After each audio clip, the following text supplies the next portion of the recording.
Thank you very much. It's an honor to be with the, to have the opportunity to come out and speak to you all today.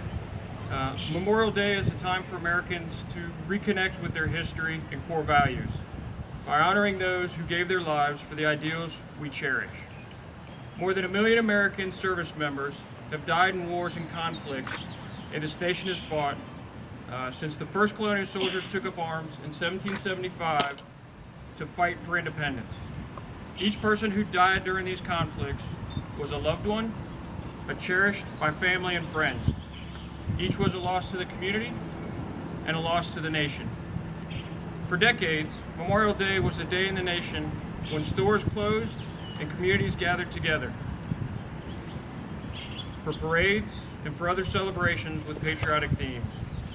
Memorial Day meant ceremonies at cemeteries around the country, speeches honoring those that have lost their lives, and laying of wreaths and playing of taps.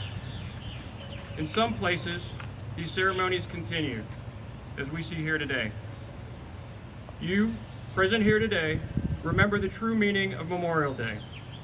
You come here to honor our fallen comrades by your presence, and you understand that Memorial Day, we honor the ideals and the values those soldiers stood for and died defending.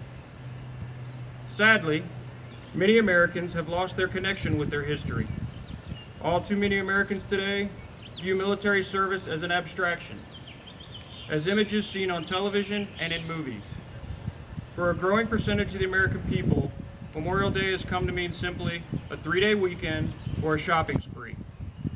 Families might still gather together for picnics, but for many of them, the patriotic core, the spirit of remembrance, is absent.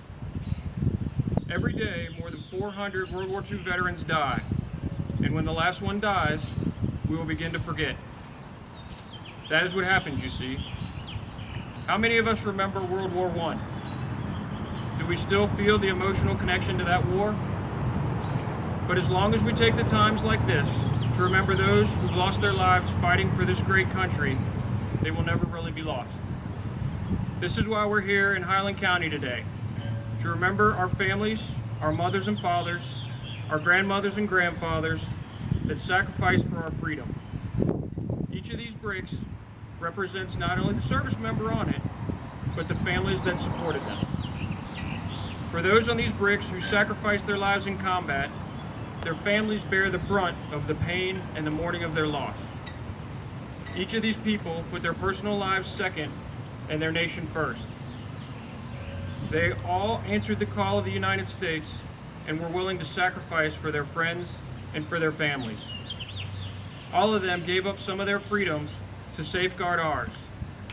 People like my great-grandfather in World War I, my grandfathers who fought in World War II, my father who fought in Vietnam, and my friends and my wife and I who fought in Iraq and Afghanistan. We in this country owe a great debt of gratitude to those who sacrificed their lives so that we could live free. We can start to pay this debt by not forgetting, by remembering what they did and what they stood for. As Charles M. Providence stated,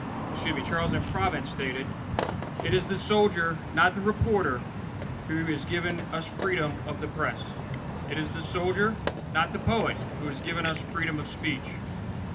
It is the soldier, not the campus organizer, who has given us the freedom to demonstrate. It is the soldier, not the lawyer, who has given us the right to a free trial.